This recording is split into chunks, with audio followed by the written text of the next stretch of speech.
جی سامعین کرام، ایک بار پھر آپ کو خوش آمدید کہتے ہیں ریڈیو آزاد کشمیر اطلاع سے آپ پروگرام سن رہے ہیں کشمیر منظر نامہ. میں ہوں آپ کا میزبان مدثر حسین.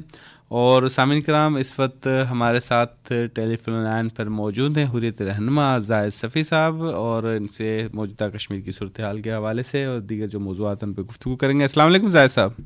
وعلیکم السلام ورحمۃ اللہ.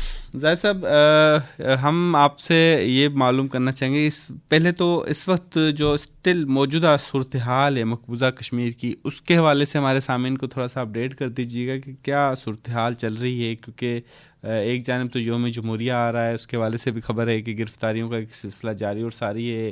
نوجوانوں کو ابھی بھی اٹھایا جا رہا ہے، ان کو شہید کرنے کے خدشات ہیں کیونکہ ان کو اٹھایا جا چکا ہے. تو کیا اسٹل پوزیشن ہے، ذرا تھوڑا اپڈیٹ کیجیے گا. جی بہت نوازش آپ کی. ظلم جبر اور تشدد کی انتہا ہے جو ہندوستان کی سرکار اس وقت RSS کے بلوائی اس وقت جموں کشمیر کے عوام پہ ڈال رہے ہیں. پچھلے 75 سالوں سے یہ سلسلہ جاری ہے، اور بالخصوص 5 اگست کے بعد 2019 جب 370 کا خاتمہ کیا گیا، 35A کا خاتمہ کیا گیا، اس کے بعد وہاں پہ کسی کو سانس لینے کی اجازت نہیں ہے. وہاں پہ جو بھی بندہ کوئی بات کرتا ہے اس کو ہندوستان کے مختلف ٹارچر سیلوں میں، تہذیب خانوں میں، جیل خانوں میں لے جایا جا رہا ہے. ہزاروں کی تعداد اس وقت لوگوں کی جو ہے، نوجوانوں کی جو ہے، وہ اس وقت گرفتار ہے. ہزاروں لوگ اس وقت ہندوستان کے مختلف تہذیب خانوں میں ہے. ہماری جو پوری کی پوری لیڈرشپ ہے، جس میں شبیر احمد شاہ صاحب، مسرت عالم بٹ، یاسین ملک، جہانگیر گنی بٹ اور ایسے بہت سارے لوگ جو اس وقت تہاڑ جیل سے لے کر سری نگر کے سینٹرل جیل میں ہے. اسی طرح ہماری جو خواتین لیڈرشپ ہے، آشیہ اندرابی، فہمیدہ صوفی، ناہید تسرین، وہ بھی سال ہر سال سے ہندوستان کے تہاڑ جیل میں ہے. کیا ہندوستان یہ سمجھتا ہے کہ لوگوں کی بینائی چھیننے سے، لوگوں کو مختلف جیل خانوں میں ڈالنے سے، لوگوں کو گمنام قبرستانوں میں آباد کرنے سے، وہ جو وہاں پہ حق کی تحریک ہے، حق کی خود ارادت کی تحریک ہے، اس کو دبا سکتا ہے، کرش کر سکتا ہے، ختم کر سکتا ہے، وہ ہندوستان کی بھول ہے.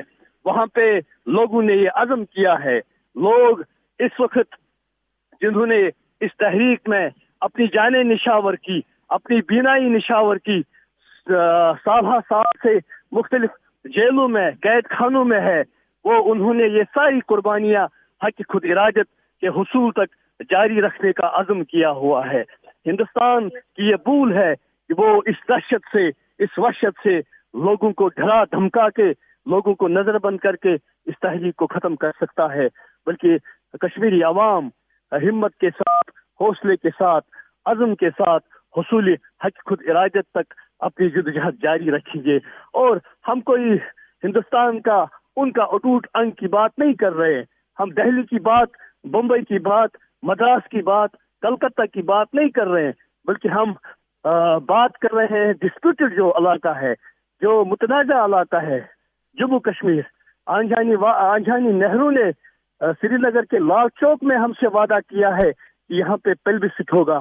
ہم چاہتے ہیں، کشمیری چاہتے ہیں، کشمیر کے لوگ چاہتے ہیں کہ اس وعدے کی پاسداری کی جائے. ہم چاہتے ہیں کہ یونائٹڈ نیشنز میں جو قراردادیں ہیں 18 سے زیادہ، ان قراردادوں کو اب وقت آ گیا ہے. ہندوستان کتنا خون مزید بہائے گا؟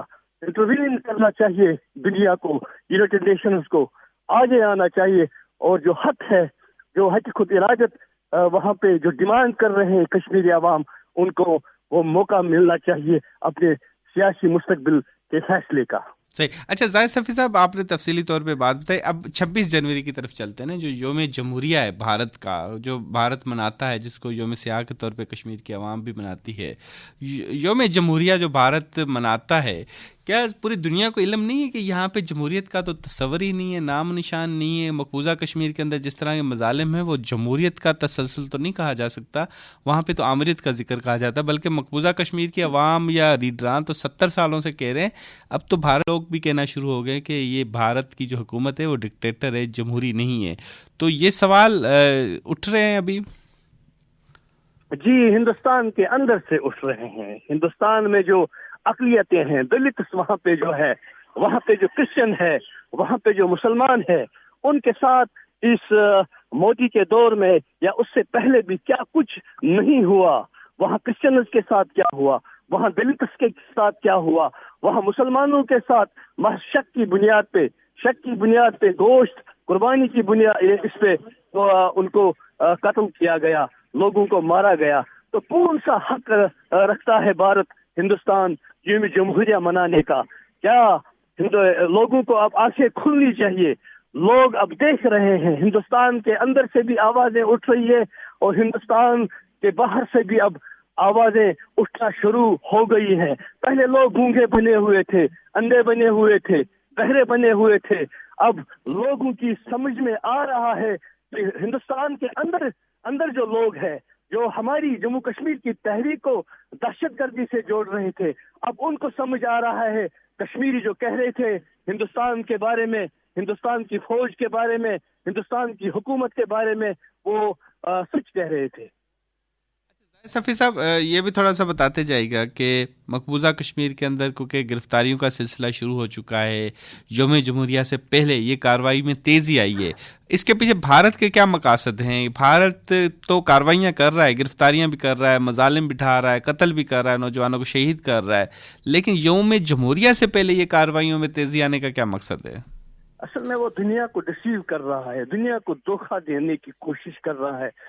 کبھی G20 کی وہ کانفرنس وہاں کے بلا کے کہ یہاں پہ حالات ٹھیک ہیں، وہ دنیا کو دھوکہ دینا چاہتا ہے کہ یہاں پہ سارے جو کشمیر میں حالات ہیں وہ ٹھیک ہے.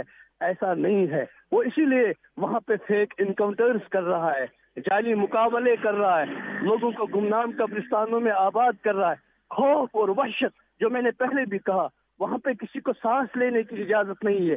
حتیٰ کہ صحافی جو وہاں پہ حقائق سامنے لانے کی کوشش کرتے ہیں ان کو بھی گرفتار کیا جاتا ہے.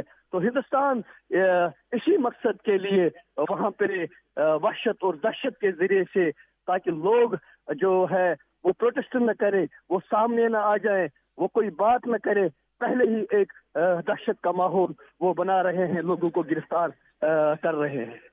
صحیح. زاہد صفی صاحب بہت بہت شکریہ، آپ نے اپنا قیمتی وقت دیا اور پروگرام میں تفصیلی طور پہ مقبوضہ کشمیر کی صورتحال سمیت دیگر اہم معاملات پر گفتگو